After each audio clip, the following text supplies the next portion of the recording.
हमने इलेक्शन के दौरान ही 145 विधानसभा के 18,000 नाम जो डुप्लीकेट है, मतलब डबल है, वो लिस्ट के साथ, यादी के साथ, बूथ के साथ इलेक्शन के दौरान ही दिया था। 145 के नाम 146 में गए हैं, उसकी भी यादी दिया था। उस वक्त इलेक्शन कमीशन ने हमको ये कहा कि ये ह्यूमन एरर है और कई लोगों के नाम जिनके booth for example Shanti Nagar में होना चाहिए तो उनका वोटिंग का बूथ भईंदर में था। तो बोले सर ये रैंडमली लोकसभा में किया जाता है, वो रेक्टिफाई हो जाएगा, लेकिन वो कुछ रेक्टिफाई हुआ नहीं। अभी राहुल गांधी जी ने जो सारी बातें पूरे मीडिया के और देश के सामने रखी, फिर से हमने इलेक्शन कमीशन को लेटर दिया, कलेक्टर को दिया, नायब तहसीलदार को दिया कि मीरा भईंदर में 145, 146 में 90,000 इस तरह के नाम हैं, डुप्लीकेट नाम है, विदाउट एड्रेस के हैं, विदाउट फ़ोटो के हैं, डबल नाम है, एक घर में कई नाम हैं, पूरे नाम नहीं है, इस तरह के 90,000 नाम हैं। तो आप पूरी मतदार यादी को रीडू कीजिए, इसकी तपासनी कीजिए। लेटर दे के आज 1 महीना हो गया, उनके पास से एक रिप्लाई तक की नहीं है।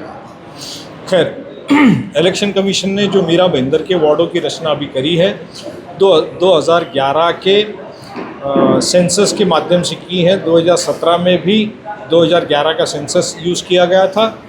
तब इस शहर की आबादी 8 लाख थी और वोटर 5,20,000 थे।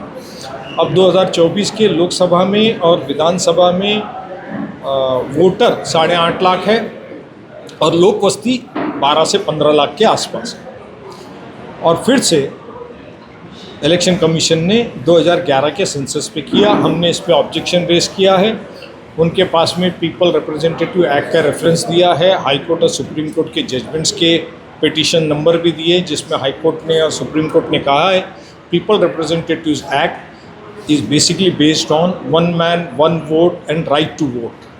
अगर आपने इक्वल राइट्स नहीं दिया सबको, कोई वार्ड में 30 से 35,000 लोग बस्ती है, किसी वार्ड में 50,000 है, किसी वार्ड में 75,000 है, किसी वार्ड में 1 लाख है, किसी वार्ड में 1.25 लाख है, तो ये अनडू इनजस्टिस है और हमने हमारा ऑब्जेक्शन दिया है।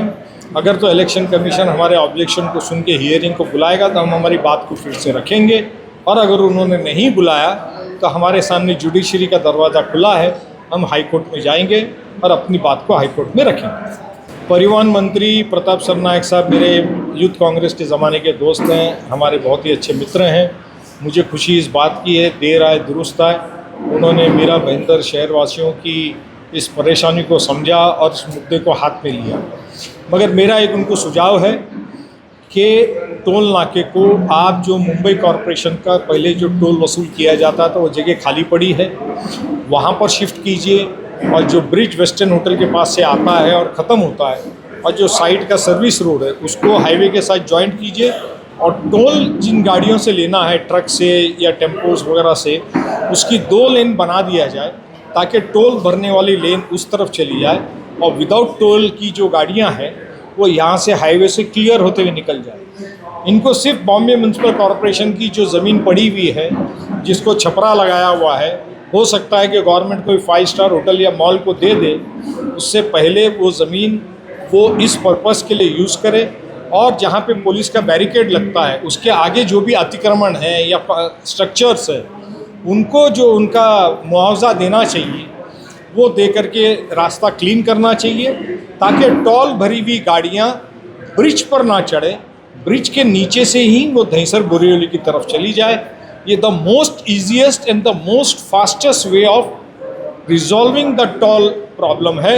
मैं आपके माध्यम से प्रताप सरनायक जी को कहना चाहता हूँ कि मेरे सुझाव को सीरियसली ले, ये प्रॉब्लम परमानेंटली ईज आउट हो सकता है। ना वसई वालों में जाने के लिए मीरा भईंदर को टोल भरना पड़ेगा, ना किसी को डबल टैक्स भरना पड़ेगा, ये सारा प्रॉब्लम ईज आउट हो जाएगा।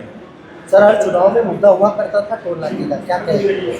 हाँ, हर चुनाव में 15 साल से तो सेना बीजेपी की आमदार है, सेना बीजेपी की ही सरकार है, वही लोग फटाके लगाते थे, वही होर्डिंग लगाते थे, वही ढोल नगारा ताशा बजाते थे। अब जिम्मेदारी तो उन्हीं की बनती है। क्या कहेंगे सरनायक साहब की इस मुद्दे को? नहीं, मैंने स्वागत किया, मैं स्वागत करता हूं कि एक मंत्री होने के बावजूद उनका ध्यान इस शहर पे है और उन्होंने इनिशिएटिव लिया।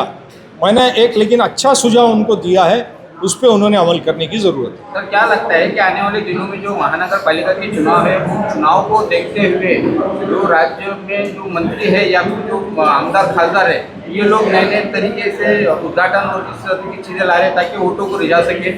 देखिए भाई, हर पॉलिटिकल पार्टी का काम होता है, चुनाव कभी भी आए कभी भी जाए, पब्लिक का, जनता का काम करना, उसका माइलेज लेना, तो कोई नई बात नहीं है। आपने